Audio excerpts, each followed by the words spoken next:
Yo, what is up everybody? Welcome to my channel. Hope you guys are having a fantastic day. And if you guys are new to this channel, then be sure to like and subscribe with notification on so you guys can get notified for our future video. And let's start today's video without any further ado. And in today's video, I'll be teaching you guys how you guys can fix your Viber no connection problem. So basically this problem arises due to your network problem. So make sure that your internet connection is stable and is not slow. So if your internet connection is stable and not slow, and if you still have this problem, then basically it could be because of like a network problem of your phone. So for that, you can just simply turn on your airplane mode, and after turning on your airplane mode, wait for some time like 2 or 3 minutes, and then turn it off again. What this is going to do is it's gonna again reset your network problem issue, and then it should fix it. But if it still doesn't fix it, other thing you can do is hold on Viber icon and click on app info.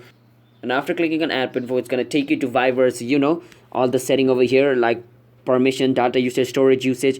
Over here, click on storage usage, and on storage usage, click on clear data and click on clear.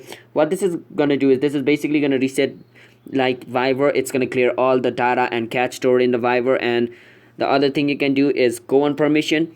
Make sure all your permission over here is turned on, and after all your permission over here is turned on, go on data usage status, and on data usage status, click on network permission. Make sure it is selected on Wi-Fi and mobile data.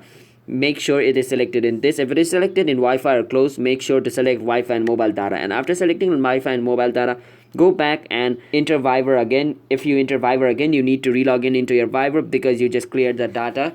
So relog into your Viber and it should probably fix your problem. But if it still doesn't fixes the problem, then just delete Viber and install it again. That should fix it.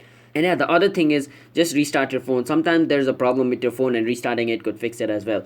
Try restarting your phone as well. It like rarely fixes it, but there's like a 50% chance of it fixing it. So just restart your phone, see if it fixes it or not.